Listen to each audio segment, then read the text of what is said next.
Seorang yang sudah sampai usia 40 tahun, maka Allah mengingatkan dia untuk menyiapkan 5 bekal utama sebelum dia kembali pada Allah Subhanahu wa taala. Hati-hati yang sudah sampai 40 tahun, jika Anda belum memiliki satu di antara 5 ini, Anda mesti khawatir.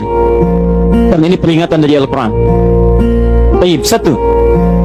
Qala Rabbi auzi'ni an ashkura ni'mataka allati an'amta 'alayya wa 'ala walidayya.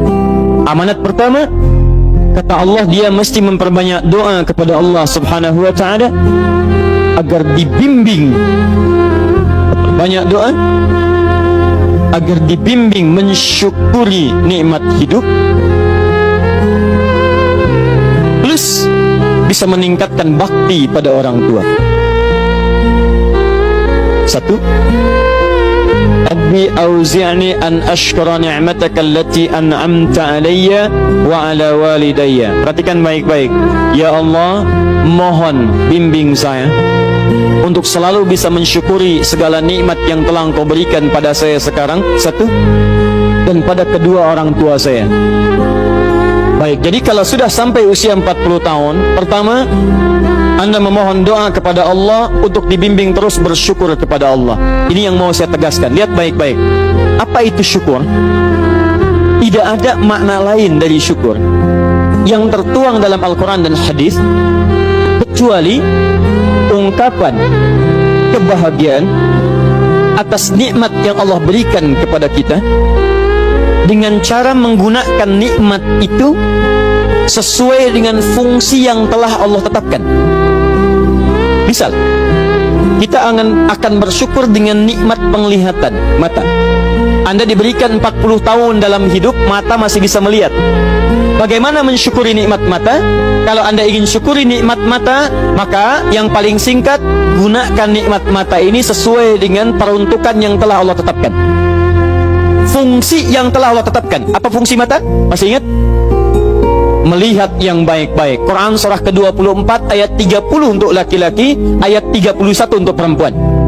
Qul lil mu'minina yaghuddu min absarihim. Katakan pada pria-pria yang merasa punya iman. Dengan iman itu dia yakin dengan akhirat. Wabil akhirati hum yuqinun. Karena yakin dengan akhirat dia sadar akan pulang dan dia tahu nikmat matanya akan ditanya oleh Allah Subhanahu wa taala. Katakan pada pria-pria yang yakin bahwa matanya akan ditanya oleh Allah. Quran surah ke-17 ayat 36. Innas sam'a wal basara wal fuada kullu ulaika kana anhu mas'ula. Setiap pendengaran Anda, penglihatan Anda, plus apa yang Anda fikirkan, satu saat akan ditanya, dipertanggungjawabkan di hadapan Allah Subhanahu wa taala. Karena itu kata Allah, katakan pada orang-orang yang yakin dengan itu semua, ghuddu min absarihim, matanya hanya boleh melihat yang baik-baik saja. Yang tidak baik palingkan. Ibu juga sama, ayat 31-nya.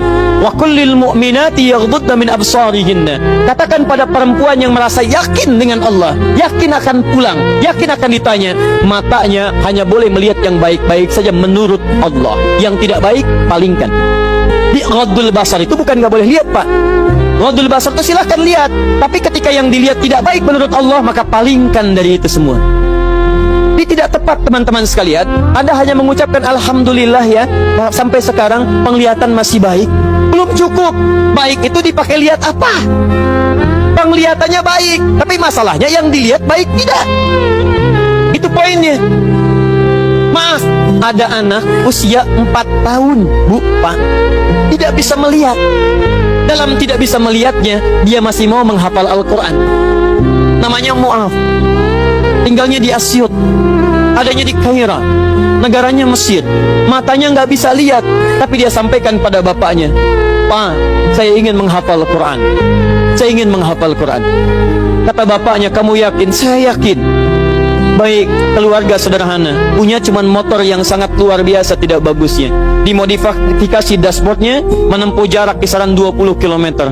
Datang pada syekhnya, bapaknya kemudian membonceng, muadnya di belakang. Teman-teman sekalian, setiap berangkat datang pada syekh, dapat hafalan baru, bapaknya tulis ayatnya, disimpan di dashboardnya. Di jalan lihat ke sini, lihat ke jalan, lihat ke sini, lihat ke jalan. Mu'adz bacakan ayatnya, bapaknya mendengarnya. Secara singkat, tiba-tiba setelah itu fasenya berakhir, jadilah anak ini hafal Quran.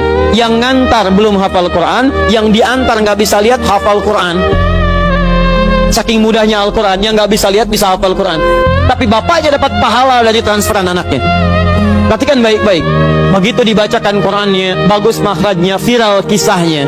Begitu viral di Timur Tengah, datang reporter mau wawancara. Pertanyaan pertama, kalau Adinda diperkenankan oleh Allah untuk bermohon saat ini, apa yang mau dimohonkan kepada Allah? Reporter ini mengira dia akan meminta doa seperti ibunda Imam Al-Bukhari bermohon kepada Allah supaya Al-Bukhari disembuhkan dari butanya. Bu, Pak, Imam Al-Bukhari itu dulu buta. Butanya permanen. Dilahir 2 tahun ayahnya meninggal, 4 tahun buta permanen.